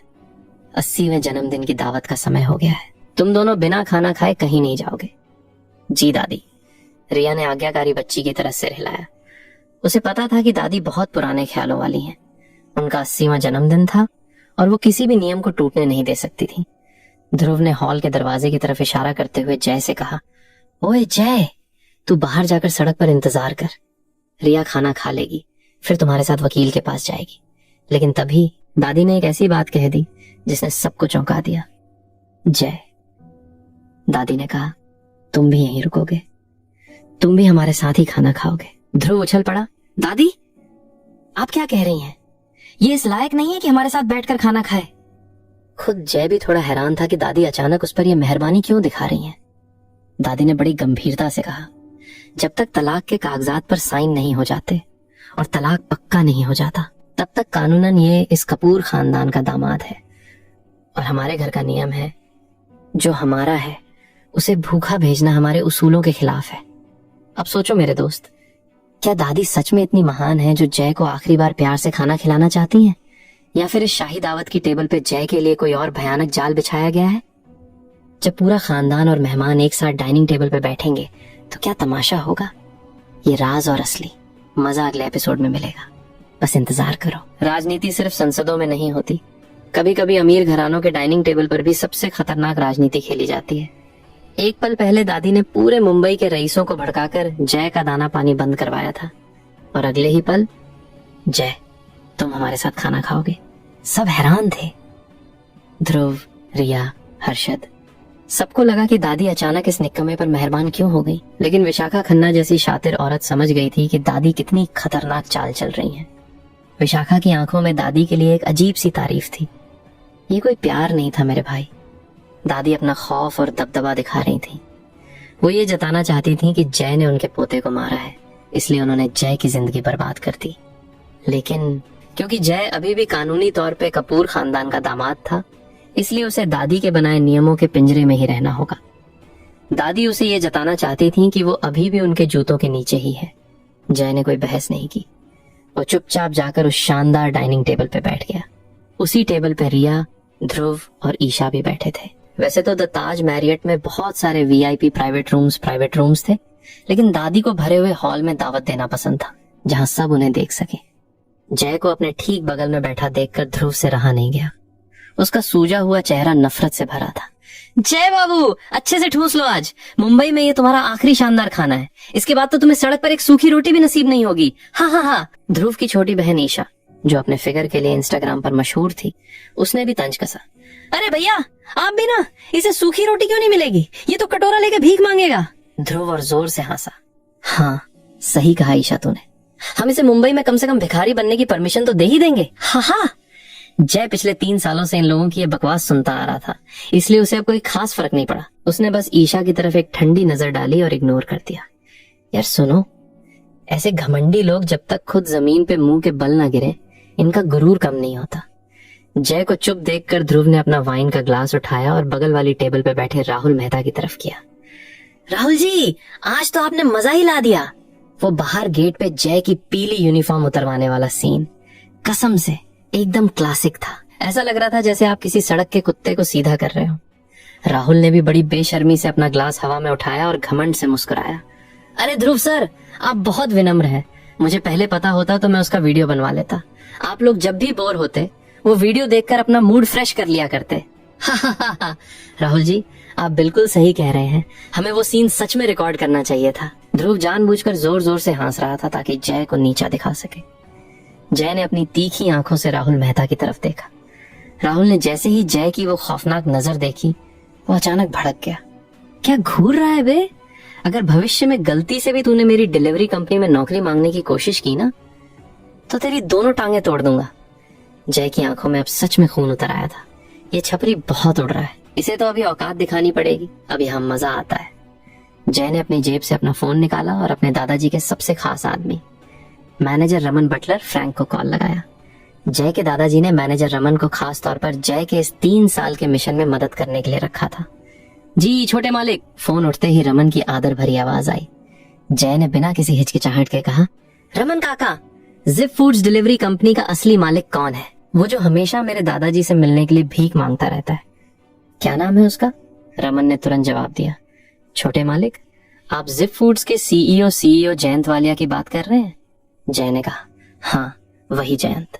उसे अभी फोन करो और कहो कि मुंबई में राहुल मेहता के पास जिप फूड्स की जो फ्रेंचाइजी एजेंसी है उसे वो तुरंत कैंसिल कर दे। जय की ये बात सुनते ही रिया, ईशा, ध्रुव और बगल वाली टेबल पे बैठे राहुल और विशाखा सब सन्न रह गए। फोन पर रमन ने कहा, जी छोटे मालिक, अभी हो जाएगा।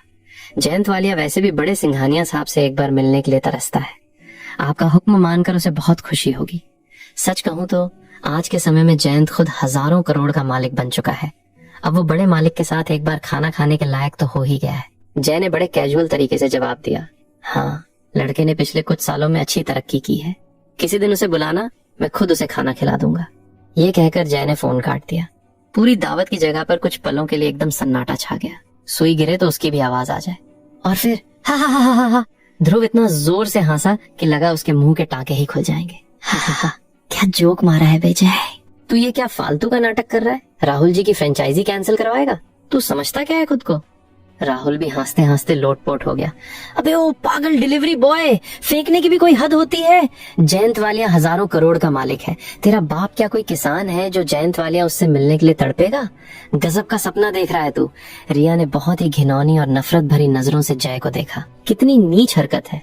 तुम निक्कमे हो तो हो, लेकिन ये झूठा नाटक करके दिखावा करने की क्या जरूरत है? पूरी डाइनिंग टेबल पे सिर्फ एक इंसान था जो हंस नहीं रहा था, विशाखा खन्ना। विशाखा बहुत ही गहरी और तीखी नजरों से जय को देख रही थी। वो जय के चेहरे के हाव भाव पढ़ रही थी।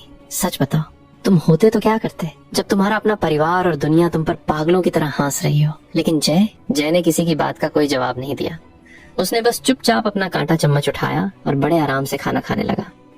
ठीक 6 मिनट बाद राहुल मेहता का फोन जोर से बजा। राहुल ने स्क्रीन देखी और खुशी के मारे उसकी आंखें फटी रह गईं। उसने तुरंत अपना चम्मच नीचे रखा, रुमाल से हाथ पोंछे और पूरे कपूर खानदान को चुप रहने का इशारा किया। अरे बाप रे, जयंत वालिया सर का फोन है, राहुल ने एक्साइटमेंट में फुसफुसाते हुए कहा। ये सुनकर कपूर खानदान के लोग भी इम्प्रेस हो गए। वाह, राहुल मेहता की पहुंच तो सीधे 10,000 करोड़ के सीईओ तक है। राहुल ने बड़ी चापलूसी भरी आवाज में फोन उठाया। हेलो जयंत सर, मैं तो बस 1-2 दिन में आपको फोन करने ही वाला था। वो हमारी मुंबई फ्रेंचाइजी के कॉन्ट्रैक्ट रिन्यूअल की बात करनी थी। दूसरी तरफ से जयंत वालिया की ठंडी और कड़कती आवाज आई। मैं भी तुम्हें उसी सिलसिले में फोन कर रहा हूँ राहुल। मैं बस ये बताने के लिए कॉल कर रहा था कि तुम्हारी मुंबई की फ्रेंचाइजी हमेशा के लिए कैंसिल कर दी गई है। बूम! राहुल के हाथों से जैसे फोन छूटने ही वाला था। उसका चेहरा ऐसे सफेद पड़ गया जैसे किसी ने उसका सारा खून चूस लिया हो। अब सोचो मेरे भाई, जब राहुल को समझ आएगा कि उसके 10,000 करोड़ के बॉस ने एक झटके में उसका करियर इसलिए खत्म कर दिया क्योंकि उसने जय को कुत्ता कहा था, तो राहुल का क्या हाल होगा? क्या वो जय के पैरों में गिरेगा? और कपूर खानदान का ये गुरूर अब कैसे टूटेगा? ये जबरदस्त राज खुलेगा अगले एपिसोड में।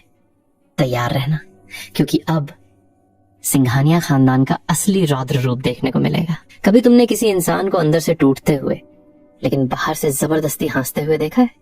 फोन पे जयंत वालिया जिप फूड्स के बॉस की वो बात सुनकर राहुल मेहता का चेहरा एक झटके में ऐसा सफेद पड़ गया जैसे किसी ने उसके शरीर का सारा खून ही चूस लिया हो।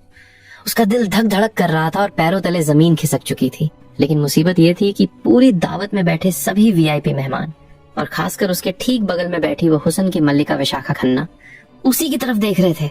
नहीं नहीं, मैं ऐसे घबरा नहीं सकता। मैं इन लोगों को भनक भी नहीं लगने दे सकता कि मेरी क्या औकात रह गई है।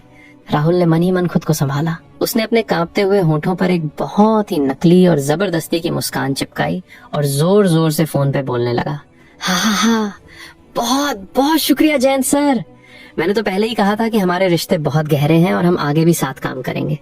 मैंने इस बार कॉन्ट्रैक्ट रिन्यूअल के लिए पूरे 10 करोड़ रुपए तैयार रखे हैं। फोन के दूसरी तरफ बैठे जयंत वालिया का दिमाग चकरा गया। उसने कड़कती आवाज में कहा, मुझे माफ करना राहुल, लेकिन हमारी कंपनी ने फैसला लिया है कि मुंबई का पूरा काम अब हेडक्वार्टर की टीम खुद संभालेगी। हमें अब किसी जनरल एजेंट की जरूरत नहीं है। राहुल का दिल अंदर से रो रहा था। उसकी पूरी दुनिया उजड़ चुकी थी, लेकिन वो अभी भी बाहर से पागलों की तरह हंस रहा था। अरे कोई बात नहीं सर, कोई प्रॉब्लम नहीं। जब हम मिलेंगे तो जी भर के पार्टी करेंगे और पियेंगे। जयंत वालिया सच में कंफ्यूज हो गया था। अबे तू पागल हो गया है क्या? तू सुन भी रहा है मैं क्या कह रहा हूँ? तेरी एजेंसी छिन चुकी है। अब तू चाहे कितने भी करोड़ रुपए फेंक दे, कुछ नहीं होने वाला। राहुल ने उसी पागलों वाली हंसी के साथ जवाब दिया, जी सर, बिल्कुल। मुझे पूरी उम्मीद है कि भविष्य में हमारा साथ बहुत शानदार रहेगा। जयंत वालिया झुंझला गया। तेरा दिमाग सच में खराब हो गया है। मैं कुछ कह रहा हूँ, तू जवाब कुछ और दे रहा है। खैर, मुझे जो बताना था मैंने बता दिया। अगले महीने तेरा कॉन्ट्रैक्ट खत्म होते ही मेरी टीम टेक ओवर कर लेगी। Good bye. Okay Jayant sir, जल्दी मिलते हैं। राहुल ने हंसते हुए फोन काट दिया। जय अपनी जगह बैठा ये सब देख रहा था और उसे कुछ समझ नहीं आ रहा था। उसने अपनी भौहें सिकोड़ी। का मैनेजर रमन ने अभी तक जयंत वालिया को पूरी बात नहीं बताई? अगर एजेंसी कैंसिल हो गई है तो ये राहुल इतना खुश होकर क्यों बात कर रहा था? हॉल में बैठे बाकी लोगों को फोन के दूसरी तरफ की आवाज तो आ नहीं रही थी, उन्हें बस राहुल की बातें सुनाई दे रही थी। अब यहाँ मजा आता है। ध्रुव सबसे पहले उछलकर राहुल के पास पहुंचा। अरे राहुल जी, आपकी बातों से तो लग रहा है कि कॉन्ट्रैक्ट रिन्यूअल की बात एकदम पक्की हो गई है। ध्रुव ने चापलूसी करते हुए पूछा। राहुल ने अपनी नकली हंसी और चौड़ी करते हुए कहा, अरे बिल्कुल ध्रुव सर, हमारी डील बहुत शानदार रही। ध्रुव ने तुरंत अपना वाइन का ग्लास उठाया और चहकते हुए बोला, चलिए राहुल जी, इसी बात पर एक चीयर्स हो जाए। मैं दुआ करता हूँ कि आपका बिजनेस ऐसे ही दिन दुनी रात चौगनी तरक्की करे। बहुत शुक्रिया ध्रुव सर। राहुल ने व्हाइट वाइन का वो पूरा ग्लास उठाया और एक ही सांस में गटक गया। ध्रुव ने तालियां बजाई। वाह राहुल जी, आप तो बड़े सीधे और खरे आदमी हैं। पूरा ग्लास एक बार में ही खाली कर दिया। तभी बगल में बैठी विशाखा ने भी अपना महंगा ग्लास उठाया और अपनी नशीली आवाज में बोली, राहुल जी, आपकी बातों से साफ पता चल रहा है कि जयंत वालिया जी के साथ आपके कितने नजदीकी रिश्ते हैं। वो वाइन का ग्लास गटकने के बाद राहुल के अंदर का दबा हुआ गम और घुटन अब बाहर आने के लिए तड़प रहे थे, लेकिन उसने तुरंत अपना ग्लास फिर से ऊपर तक भर लिया। विशाखा का वो खूबसूरत चेहरा अब राहुल की आंखों के सामने धुंधला होने लगा था। शराब अपना असर दिखा रही थी। राहुल ने ऐंठते हुए कहा, अरे विशाखा जी, जयंत सर और मैंने तो हर बुरे भले वक्त में एक दूसरे का साथ दिया है। विशाखा ने मुस्कुराते हुए कहा, तो फिर मैं भी आपके नाम का एक टोस्ट करती हूँ राहुल जी। आपका बिजनेस खूब फले फूले और मुझे उम्मीद है कि आपके जरिए मुझे भी कभी जयंत वालिया जी से मिलने का मौका मिलेगा। राहुल ने विशाखा के ग्लास से अपना ग्लास टकराया और हवा में उड़ते हुए बोला, अरे ये तो बहुत छोटी सी बात है मैम, मैं करवा दूंगा आपकी मीटिंग। राहुल ने एक और वाइन का ग्लास गटक लिया। आसपास खड़े कपूर खानदान के लोग उसकी तारीफों के पुल बांध रहे थे। वाह राहुल जी, आपकी कैपेसिटी तो गजब की है। आप बड़े खुश लग रहे हैं। कॉन्ट्रैक्ट रिन्यू होने की खुशी में आज तो आप फुल पीने के मूड में हैं। लेकिन महज 2 मिनट बाद हॉल में मौजूद हर इंसान की हंसी अचानक रुक गई। उन्होंने देखा कि राहुल शराब पीते पीते फूट फूट कर रो रहा है। हाँ, वो रो रहा था। उसके आंसू सफेद वाइन के ग्लास में गिरकर मिल रहे थे। उसका चेहरा लाल हो चुका था और वो बच्चों की तरह सिसक रहा था। राहुल जी, आप रो क्यों रहे हैं? क्या हुआ आपको? सब ठीक तो है? विशाखा ने घबराते हुए पूछा। सच बताओ, तुम होते तो क्या करते? क्या ऐसे सरेआम बेइज्जत होने से बचने के लिए तुम भी इतना बड़ा नाटक करते? भाई, झूठ के पांव नहीं होते और शराब के नशे में तो सच वैसे भी जुबान पर आ ही जाता है। ठीक उसी वक्त जय ने अपना सिर हिलाया और एक बहुत ही ठंडी और चुभने वाली आवाज में कहा, राहुल, जब बर्दाश्त नहीं हो रहा तो फालतू का नाटक क्यों कर रहा है? माना कि तुझे बड़ी बड़ी हाँकने का शौक है, लेकिन दिखावा करने की भी कोई जगह होती है। क्या तुझे लगता है कि यहाँ बैठे किसी इंसान को समझ नहीं आ रहा कि तू सिर्फ नौटंकी कर रहा है? तू सीधा सीधा सबको ये सच क्यों नहीं बता देता कि तुझे तेरी कंपनी से लात मार कर निकाल दिया गया है? बूम! जय ने राहुल को ठीक वही शब्द वापस लौटा दिए जो राहुल ने कुछ देर पहले जय को नौकरी से निकालते वक्त कहे थे। सच तो ये था कि विशाखा और बाकी कई समझदार मेहमानों को पहले ही शक हो गया था कि कुछ तो गड़बड़ है। अगर सच में कॉन्ट्रैक्ट रिन्यू हुआ होता तो कोई भी इंसान इस तरह पागलों की तरह रोता नहीं। उसका रोना ही इस बात का सबूत था कि उसकी दुनिया लुट चुकी है। राहुल को पता था कि उसका कोई खानदानी बिजनेस या बैकग्राउंड नहीं है। वो तो बस किस्मत के भरोसे कुछ साल पहले जिप फूड्स का एजेंट बन गया था और मुंबई के इन अमीर लोगों के बीच घुसने में कामयाब हो गया था। अब जब वो एजेंट ही नहीं रहा तो इन रईसों के बीच उसकी हैसियत एक कीड़े से ज्यादा कुछ नहीं थी, इसलिए उसने इतना बड़ा नाटक रचा। लेकिन जय ने सरेआम उसकी बखिया उधेड़ कर रख दी। शराब के नशे में धुत राहुल अचानक भड़क गया। उसने डाइनिंग टेबल पर जोर से हाथ पटका और लड़खड़ाता हुआ जय की तरफ बढ़ा। हाँ, तो क्या हुआ अगर मेरा लाइसेंस कैंसिल हो गया तो?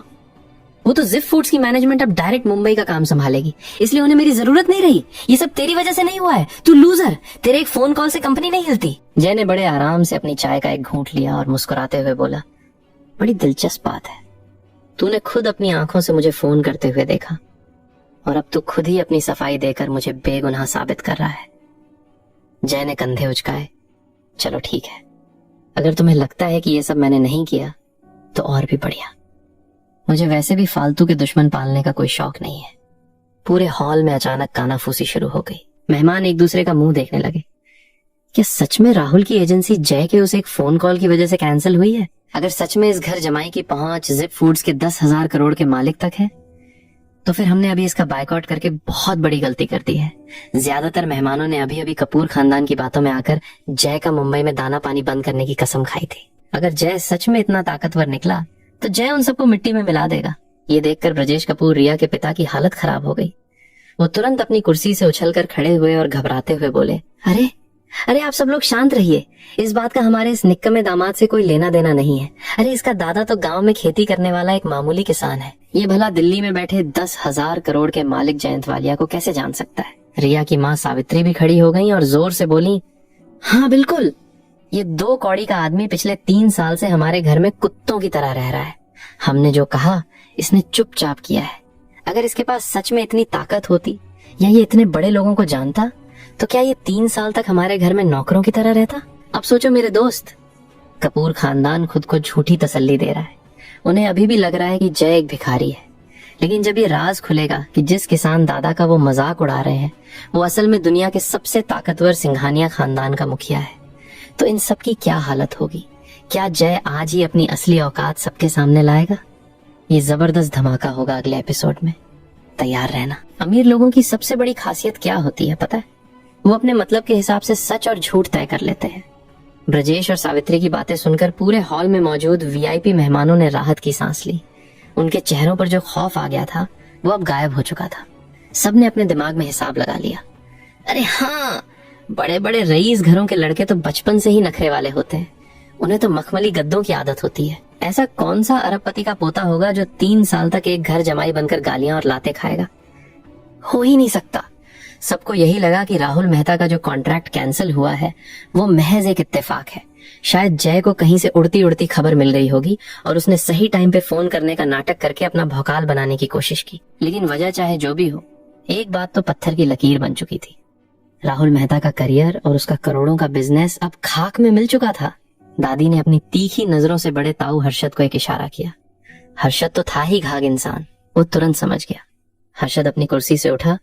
उसने वो 1990 की विंटेज फ्रेंच वाइन की बोतल उठाई जो राहुल मेहता ने दादी को गिफ्ट की थी और सीधा राहुल के पास पहुंच गया। राहुल, ये अपनी बोतल वापस पकड़। हर्षद की आवाज में अब वो चापलूसी नहीं थी। जरा ध्यान दो मेरे भाई, अभी 10 मिनट पहले तक जो हर्षद उसे राहुल जी, राहुल सर कह रहा था, अब वो सीधे राहुल पे आ गया था। उसने गिफ्ट तक मुंह पे मार दिया था। इसका सीधा सा मतलब था, तेरी औकात खत्म तो हमारा रिश्ता खत्म। राहुल बुरी तरह घबरा गया। वो गिड़गिड़ाने लगा, अरे हर्षद सर, ऐसा मत कीजिए। अगर दादी माँ को रेड वाइन पसंद नहीं है तो आप लोग पी लीजिए ना, ये बहुत महंगी वाइन है। हर्षद ने कड़क आवाज में कहा, तेरी भावना हम समझ गए, लेकिन हमारे घर में किसी को ये सब पीने का शौक नहीं है, इसे ले जा। राहुल बेचारा शर्मिंदगी से पानी पानी हो गया। वो भारी कदमों से वो बोतल लेकर वापस अपनी टेबल पर आया।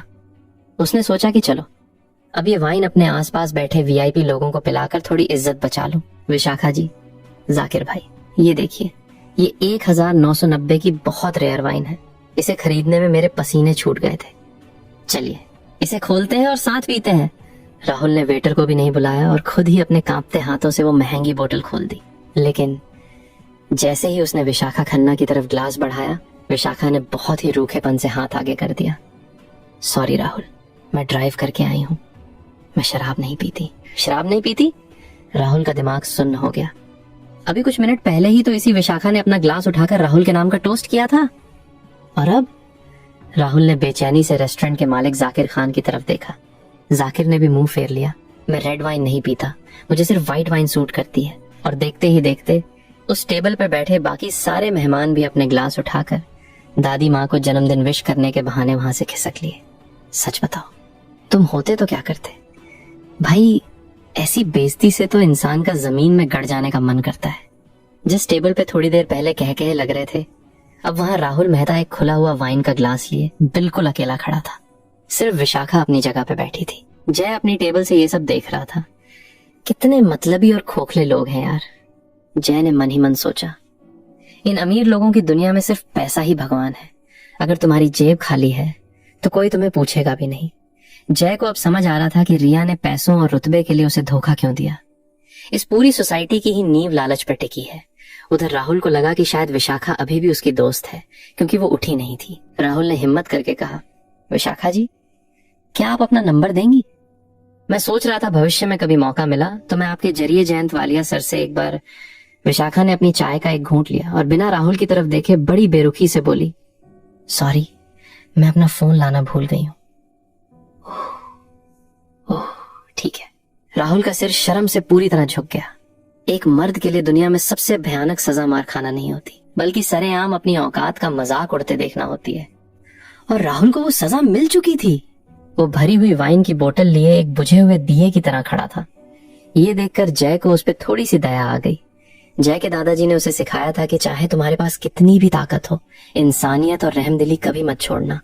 जो इंसान दूसरों पे तरस खाता है वो हमेशा खुश रहता है। जय ने सोचा कि चलो इस आदमी को एक आखिरी मौका दे ही देते हैं। राहुल। जय की आवाज सुनकर राहुल ने पलकें उठाई। जय ने अपने सामने रखा एक खाली वाइन का ग्लास आगे कर दिया। अगर तू अभी इसी वक्त मुझसे सच्चे दिल से अपनी बदतमीजी की माफी मांगे तो मैं तुझे इजाजत दूंगा कि तू मेरे इस ग्लास में वाइन डाले। और अगर तूने ऐसा किया तो मैं जयंत वालिया को फोन करके तेरा कॉन्ट्रैक्ट 1 साल के लिए फिर से रिन्यू करवा दूंगा। जय ने सीधे शब्दों में नहीं कहा, लेकिन उसका मतलब साफ था। अगर जय ने राहुल के हाथ की डाली हुई वाइन पी ली तो मतलब उसने राहुल को माफ कर दिया। कोई और उसकी वाइन नहीं पी रहा था। जय असल में उसकी इज्जत बचा रहा था और उसे उसका करोड़ों का बिजनेस वापस दे रहा था। यार सुनो, किस्मत जब दरवाजा खटखटाती है तो बेवकूफ लोग कुंडी लगा लेते हैं। राहुल के ईगो ने उसे अंधा कर दिया था। उसे लगा कि ये गरीब घर जमाई बस उसकी महंगी वाइन मुफ्त में पीने का बहाना ढूंढ रहा है। राहुल गुस्से से फुफकारते हुए बोला, अबे ओ भिखारी, ये वाइन लाखों रुपए की है।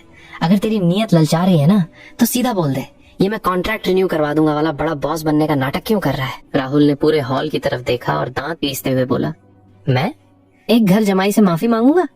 अगर मैंने ऐसा किया तो यहाँ बैठे लोग मुझ पे और थूकेंगे। फिर मैं इस हाई क्लास सोसाइटी में मुंह कैसे दिखाऊंगा?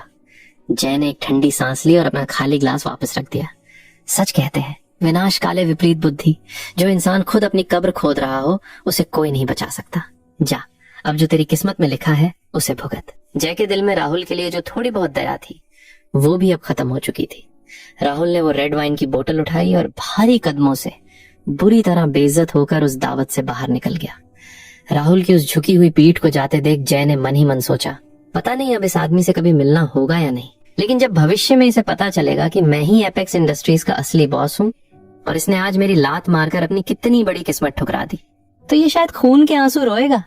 ये सब सोचते हुए जय को भूख का एहसास हुआ। उसने टेबल पे रखे एक बड़े से बाउल से सूप निकालने के लिए अपना चम्मच आगे बढ़ाया, लेकिन इत्तेफाक देखो, ठीक उसी वक्त उसके सामने बैठी ईशा ध्रुव की बहन ने भी सूप निकालने के लिए अपना चम्मच उसी बाउल में डाल दिया। छन! दोनों के चम्मच आपस में टकरा गए। ईशा का चेहरा ऐसे बन गया जैसे उसने कोई छिपकली देख ली हो। वो जोर से चीखी, छी, कितना घिनौना है ये! इस निक्कमे और गंदे इंसान के चम्मच ने मेरे चम्मच को छू लिया, मेरा चम्मच अपवित्र हो गया। ईशा ने ऐसा नाटक किया जैसे रोने ही वाली हो। अपनी बहन का तमाशा देखकर ध्रुव तुरंत बीच में कूद पड़ा। अबे ओ जय, तुझे इतने सारे खानों में से मेरी बहन के सूप पर ही नजर मारनी थी? तेरी तो नीयत ही खराब है। सच कहूं तो जय का ध्यान खाने पर था ही नहीं। वो तो अपने ख्यालों में खोया हुआ था। लेकिन जब ईशा ने इतना बवाल काटा तो जय ने गौर से उस सूप के बाउल की तरफ देखा। वो पपीते, खजूर और कमल गट्टे का स्पेशल सूप था। पपीते का सूप, जय ने बुदबुदाया। अब यहाँ मजा आता है। ये सूप लड़कियां अपनी स्किन को ग्लोइंग बनाने और अपने फिगर को मेंटेन रखने के लिए पीती हैं। जय की नजर अचानक ईशा के उस फिगर पे गई जिसके दम पे वो इंस्टाग्राम पे लाखों फॉलोअर्स बटोर रही थी। जय को अब समझ आया कि ईशा इस सूप को लेकर इतनी पजेसिव क्यों थी। जय को थोड़ी सी झेप भी महसूस हुई। लेकिन अब सवाल ये है मेरे भाई, क्या जय ईशा और ध्रुव की इस फालतू बकवास को फिर से चुपचाप सह लेगा, या फिर इस सूप के बहाने डाइनिंग टेबल पर कोई नया और भयंकर बखेड़ा खड़ा होने वाला है? रिया, ध्रुव और ईशा अभी भी खुद को शेर समझ रहे हैं। उन्हें नहीं पता कि शेर के मुंह में हाथ डालने का वक्त अब बहुत नजदीक आ गया है। अगले एपिसोड में जो डाइनिंग टेबल पर ड्रामा होगा ना, वो तुम सोच भी नहीं सकते। दोस्तों, विशाखा ने अपने ही बॉस को दुश्मन बना लिया। राहुल ने अपनी पूरी जिंदगी गंवा दी और कपूर खानदान अब भी खुद को विजेता समझ रहा है। लेकिन असली खेल अभी बाकी है। आपको क्या लगता है, जब विशाखा को जय की सच्चाई पता चलेगी तो क्या होगा? कमेंट करके जरूर बताइए। अगर कहानी पसंद आई हो तो लाइक और सब्सक्राइब करना न भूलें। मिलते हैं अगले एपिसोड में।